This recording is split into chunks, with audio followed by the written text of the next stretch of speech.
Hello and welcome back to another chapter of Farm Workers Unite. Today we are on chapter 5, a long hard road. Hard times on the picket lines.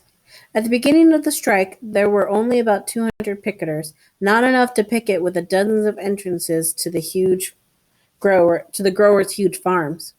Union organizers handled this problem by using revolving pickets, moving the picket lines to wherever they would do the most good. When they found out a grower was hiring replacement workers, they set up a peaceful picket line wherever the replacement workers were entering the farm. As the strike went on, there was more support from workers, but striking and picketing were still difficult and sometimes dangerous. Growers tried to intimidate the strikers.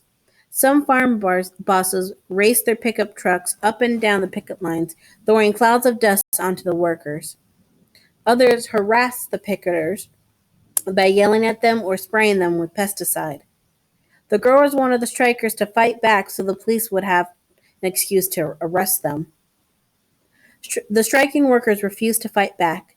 They are committed to Cesar Chavez's policy of nonviolence.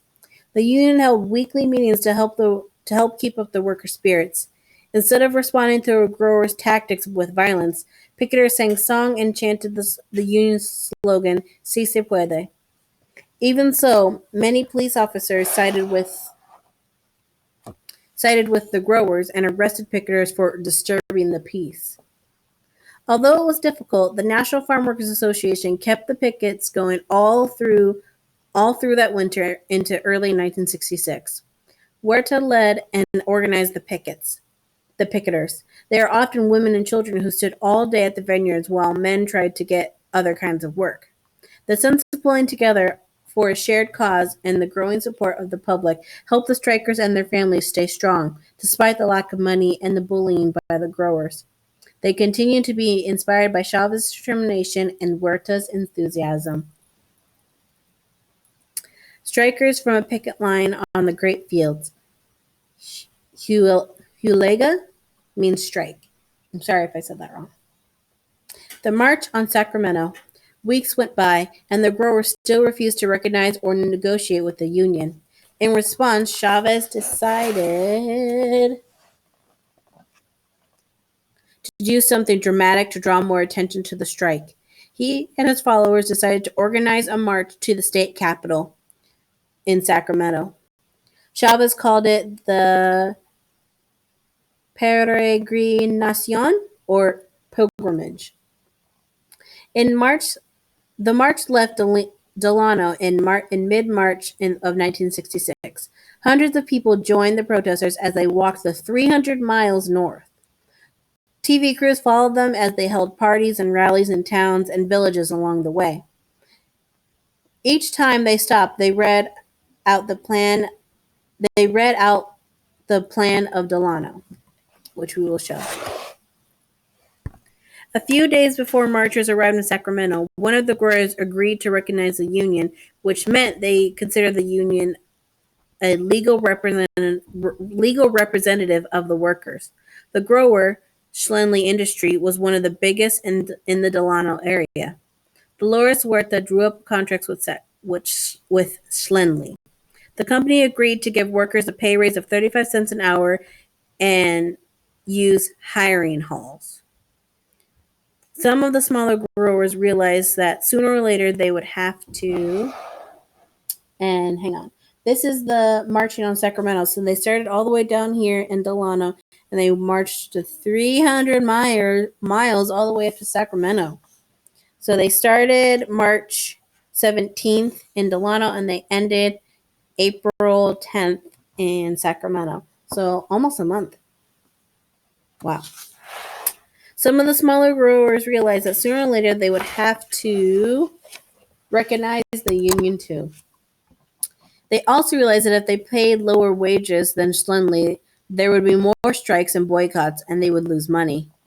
On Easter Sunday, 1966, 25 days after the march had begun, the pilgrims hobbled into Sacramento. They were jubilant. Chavez had been right when he said it can be done. The march was a victory for the union. But real and lasting changes would not happen until more growers agreed to sign contracts. The United Farm Workers of America. Through the National Farm Workers Association, they still had a long way to go. Okay, yeah. The march to Sacramento was the turning point. It made people all over the United States notice farm workers for the first time. Because of the strike and the march, more workers joined the union and more growers signed contracts. Chavez and Huerta did what they were best at. Chavez spent a lot of time talking to farm workers while Huerta negotiated contracts for the union. She made sure that contracts were followed, set up hiring halls, and helped hundreds of workers who had complaints against their employers. In 1967, the National Farm Workers Association joined with the AWOC to form a bigger, stronger union that later became known as the United Farm Workers of America. And hiring halls. Let's talk about that for a second. Hiring halls. A hiring hall is an office, usually run by a union, that matches up workers with growers and protects workers at the same time. Through the hiring hall, the union provides an employer with workers who have the right skills for a job. The union also makes sure that the employer is providing fair pay and safe working conditions. Before hiring halls, farm workers got jobs through labor contractors hired by the growers. Because the labor contractors made money by taking percentage of the workers' pay, it was in their interest to get as many workers hired as possible, regardless of the workers' pay or working condition. So hiring halls were run by the union to make good matches between the workers and the growers.